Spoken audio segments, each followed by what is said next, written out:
10வது அல்லது 12வது வகுப்பில் கல்வியில் தடை ஏற்பட்டதா மற்றும் தேர்ச்சி பெற முடியலையா? இப்போது உங்கள் குழந்தைக்கு புதிய அரங்கம். நட்சத்திர ப்ரீ ஸ்கூலின் டே கேர். இந்த குரல் தொடங்கும் இந்த நொடியிலேயே இந்தியாவின் பண அமைப்புக்குள் ஒரு மிகப்பெரிய மாற்றம் மெதுவாக நகர்ந்து கொண்டிருக்கிறது.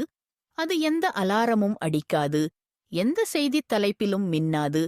ஆனால் அதன் தாக்கம் உங்கள் வங்கிக் கணக்கில், உங்கள் மாத இஎம்ஐயில், உங்கள் சேமிப்பின் மதிப்பில், உங்கள் எதிர்கால வாழ்க்கை தீர்மானங்களில் ஆழமாக பதியும்.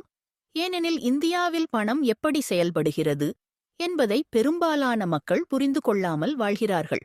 ஆனால் அந்த அறியாமையே இந்த அமைப்பின் மிகப்பெரிய பலம். இந்தியாவுக்கு அமெரிக்கா போல ஃபெடரல் ரிசர்வ் இல்லை, ஆனால் அதற்கு சமமான அதிகாரம் கொண்ட ஒரு மைய அமைப்பு இருக்கிறது. அது reserve bank of India, RBI. இந்த நாட்டில் பணம் எவ்வளவு இருக்கும்? அந்த பணத்தின் விலை என்ன? நீங்கள் கடன் எடுப்பது எவ்வளவு எளிது அல்லது எவ்வளவு கடினம்? வட்டி உயருமா குறையுமா? சேமிப்பின் மதிப்பு உயரும் அல்லது கரையும்? இவை அனைத்தையும் தீர்மானிக்கும் மைய நரம்பு RBI தான். கடந்த சில ஆண்டுகளை நினைவில் எடுத்துப் பாருங்கள். தொற்றுநோய், ஊரடங்கு, பயம், வேலை இழப்பு. அந்த காலத்தில் RBI வட்டியை குறைத்தது, வங்கிகளுக்கு அதிக பணப்புழக்கத்தை கொடுத்தது, மோராட்டியம் அறிவித்தது. பணம் குறையாது, பயப்பட வேண்டாம் என்ற மௌன செய்தியை அமைப்புக்குள் அனுப்பியது. அந்த நேரத்தில் உண்மையில் என்ன நடந்தது என்றால், நோட்டுகள் அதிகமாக அச்சடிக்கப்படவில்லை. ஆனால் அதைவிட சக்தி வாய்ந்த ஒன்று நடந்தது. கடன் மூலமாக புதிய பணம் உருவாக்கப்பட்டது. இந்தியாவின் மாடர்ன் பேங்கிங் சிஸ்டம்ல பணம் பெரும்பாலும் அச்சடிக்கும் இயந்திரத்தில் இருந்து வருவதில்லை. ஒரு வங்கி ஒரு லோன் சாங்ஷன் செய்யும். அந்த நொடியில்தான் புதிய பணம் உருவாகிறது. உங்கள் கணக்கில் தோன்றும் அந்த எண் அதற்கு முன் எங்கும் இல்லை. அது புதிதாக உருவாக்கப்பட்ட மணி. அதனால்தான் கடன் வளர்ச்சி நிறுத்தப்பட்டால் பணப்புழக்கம் நின்றுவிடுகிறது, பொருளாதாரம் குளிர்ந்து போகிறது. 2020 முதல் 2021 வரை இந்திய அரசு வரலாற்றிலேயே இல்லாத அளவுக்கு கடன் வாங்கியது. RBI அந்த அரசு பத்திரங்களை வாங்கியது. Open market operations, liquidity support. பெயர்கள் வேறாக இருந்தாலும் செயல்முறை ஒன்றே. பணம் அமைப்புக்குள் ஊற்றப்பட்டது.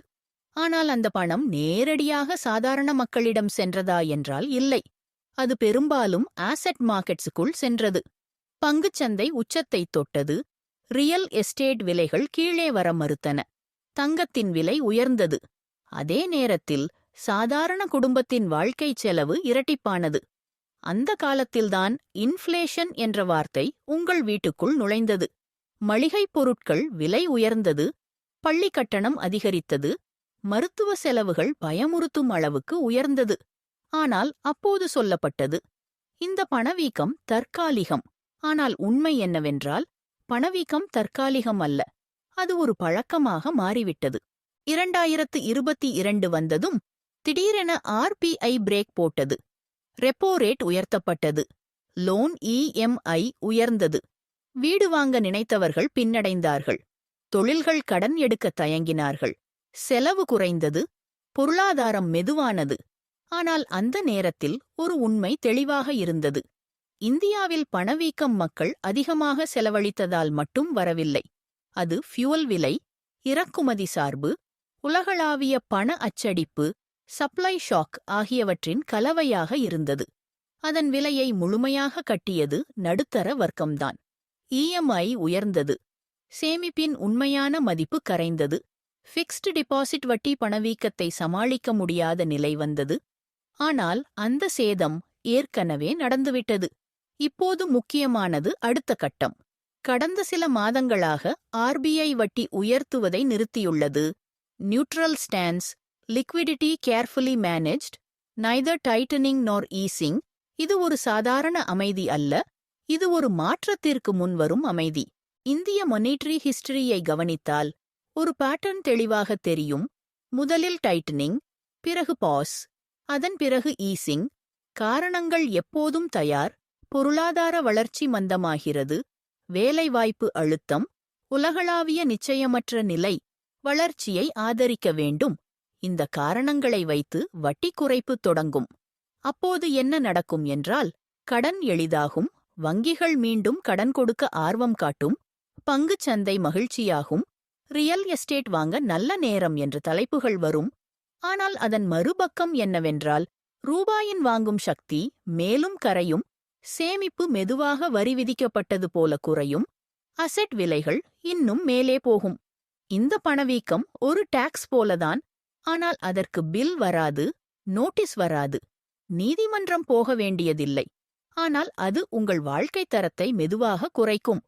10 ஆண்டுகளுக்கு முன் 100 ரூபாய்க்கு வாங்கிய பொருள் இன்று 200 ரூபாய். உங்கள் சம்பளம் இரட்டிப்பானதா என்றால் பெரும்பாலும் இல்லை. அந்த இடைவெளிதான் இன்ஃப்ளேஷன் டாக்ஸ்.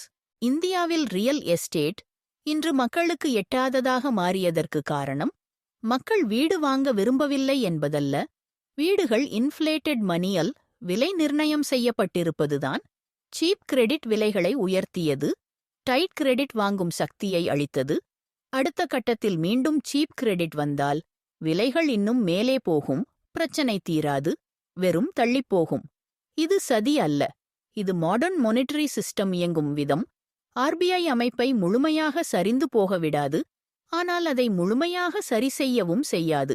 வலியை தள்ளிப்போடும், ஒவ்வொரு முறையும் தள்ளிப்போடும்போது எதிர்கால வலி பெருகும்.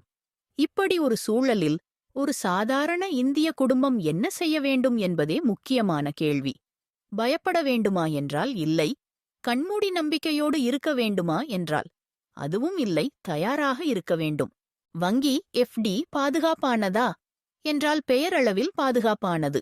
ஆனால் அதன் உண்மையான மதிப்பு மெதுவாக கரைகிறது. இந்திய கலாச்சாரத்தில் தங்கம் ஏன் முக்கியம் என்றால், அது மானிட்டரி கேம்ஸை கடந்து மதிப்பை காப்பாற்றும். இது அதிக லாபத்துக்கான சூதாட்டமல்ல, வாங்கும் சக்தியை பாதுகாக்கும் காப்பீடு. உடல் தங்கம், உடல் வெள்ளி, காகித வாக்குறுதிகள் அல்ல. அடுத்தது அவசர நிதி. 6 மாதம் முதல் 1 வருட செலவுக்கான சேமிப்பு, பணவீக்கம் மற்றும் வேலை நிச்சயமற்ற நிலை ஒன்றாக வந்தால் பஃபர் இல்லாத குடும்பங்கள் அமைதியாக சிக்கிக் கொள்கின்றன. கடன் விஷயத்தில் கட்டுப்பாடு அவசியம். பணவீக்கம் கடனின் உண்மையான மதிப்பை குறைக்கும் என்பது உண்மைதான். ஆனால் உங்கள் வருமானம் பணவீக்கத்தை விட வேகமாக உயர்ந்தால் மட்டுமே அது பயன் தரும். பெரும்பாலானவர்களுக்கு அது நடக்கவில்லை. இஎம்ஐ அழுத்தம் குடும்பங்களை உள்ளுக்குள் உடைக்கிறது. கேஷ் ஃப்ளோ தரும் சொத்துகள், தொழில், திறன் அடிப்படையிலான வருமானம், யதார்த்தமான எதிர்பார்ப்புடன் டிவிடெண்ட் ஆசெட்ஸ், ஹைப் அல்ல, வாட்ஸ்ஆப் அறிவுரைகள் அல்ல. ரியல் எஸ்டேட் என்றால் ஏற்கனவே வைத்திருப்பவர்கள், நல்ல கேஷ் ஃப்ளோ உள்ளவர்கள். சரி, இப்போது உச்ச விலையில் உயர்ந்த வட்டியில் புதிதாக குதிப்பது ஆபத்து. சுழற்சிகள் எப்போதும் திரும்பி வரும், வாய்ப்புகள் மீண்டும் வரும். பொறுமைதான் இங்கே உண்மையான நாணயம்.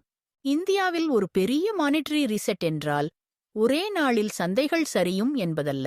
அது மெதுவானது, அமைதியானது, குழப்பமானது. அதே சம்பளம், அதிக விலைகள், குறைந்த உண்மையான சுதந்திரம். இதுதான் அதன் வடிவம். இந்த மாற்றத்தை நீங்கள் முன்னதாக புரிந்து கொண்டால் நீங்கள் உங்கள் இடத்தை பாதுகாப்பீர்கள். அதை புறக்கணித்தால் அமைதியாக பாதிக்கப்படுவீர்கள். குற்றம் சொல்ல யாரும் இருக்க மாட்டார்கள். இந்த குரல் பயத்தை விதைக்கவில்லை, தெளிவை கொடுக்கிறது. இந்த அமைப்பு மாறும், பணத்தின் மதிப்பு கரையும், சொத்துக்கள் இன்னும் விலையுயரும். ஆனால் இறுதிக் கேள்வி ஒன்றே, இந்த மாற்றத்தில் நீங்கள் பாதிக்கப்பட்டவராக இருப்பீர்களா அல்லது தயாராக இருப்பவராக இருப்பீர்களா? இந்த குரல் முடியும் தருணத்தில் உங்கள் வாழ்க்கை தீர்மானங்கள் தொடங்க வேண்டும். இந்த வீடியோ உங்களுக்கு பயனுள்ளதாக இருந்தால் ஒரு லைக் கொடுங்கள், உங்கள் நண்பர் உடன் பகிரவும். மிக முக்கியமாக எங்கள் சேனலை சப்ஸ்கிரைப் செய்ய மறக்காதீர்கள். புதிய வீடியோக்கள் வரும்போது உடனே அறிந்து கொள்ள மணி ஐகானையும் கிளிக்